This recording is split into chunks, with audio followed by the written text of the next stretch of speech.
ശബരി റെയിൽപാത വീണ്ടും ചർച്ചയാകുന്നു എന്ന വാർത്ത വരികയാണ്. അങ്കമാലി എരുമേലി ശബരി റെയിൽപാതയാണ് ഇപ്പോൾ ചർച്ചയായിരിക്കുന്നത്. പദ്ധതി നടപ്പാക്കാൻ ഒരുപാട് സങ്കീർണതകളുണ്ട് എന്ന് കേന്ദ്ര റെയിൽ മന്ത്രി പറഞ്ഞു. പദ്ധതി നടപ്പിലാക്കാത്തതിന് പിന്നിൽ കേന്ദ്ര സർക്കാരിൻ്റെ നിസ്സംഗതയാണെന്ന് മുഖ്യമന്ത്രിയും പറയുന്നു.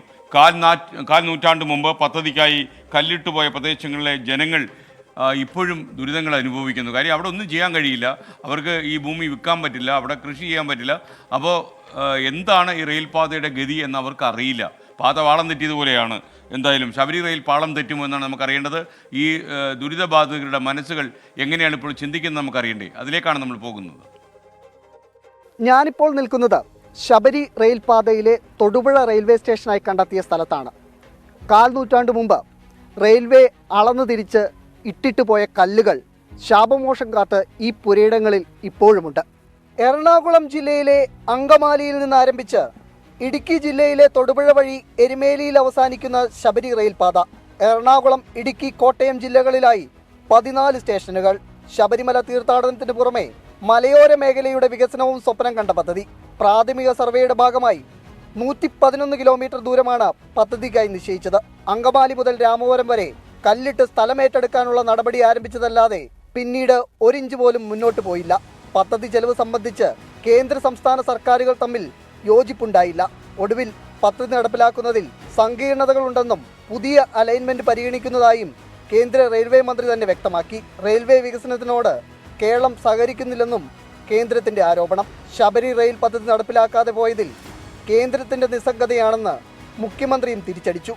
തീർത്തും വസ്തുതകൾക്ക് നിരക്കുന്നതല്ല, അതേസമയം രാഷ്ട്രീയ പ്രേരിതമായ ഒരു പ്രസ്താവനയുമാണ് കേന്ദ്ര റെയിൽ മന്ത്രിയുടെ ഭാഗത്തുണ്ടായത്.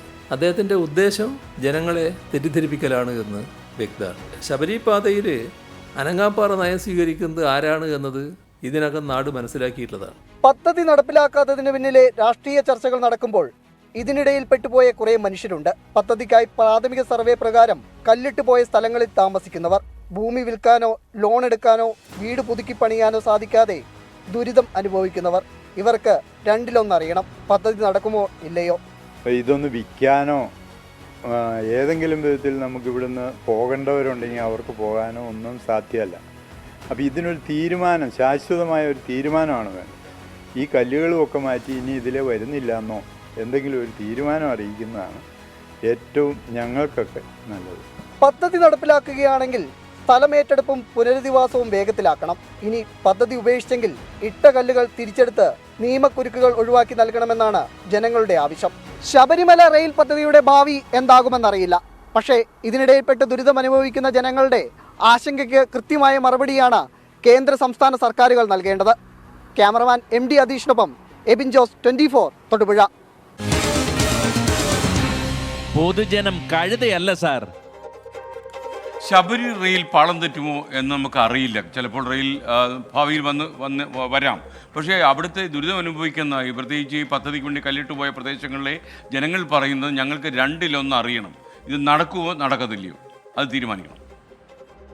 ഓരോ ഗവൺമെൻറ് മാറി മാറി വരുമ്പോഴും ഒന്ന് പത്രത്തിൽ വരും, പിറ്റേ ആഴ്ച അത് വേണ്ടാന്ന് വയ്ക്കും. കേരളവും കേന്ദ്രവുമായിട്ടുള്ള ഒരു വാക്ക് തർക്ക മത്സരം പോലെയാണ് ഞങ്ങൾ ഇതിനെ കാണുന്നത്. ഇതിൻ്റെ പരിണിത ഫലം കൊണ്ട് ഞങ്ങൾ 25 വർഷമായിട്ട് കിടന്നുറങ്ങാൻ പറ്റാത്തൊരവസ്ഥയാണ്.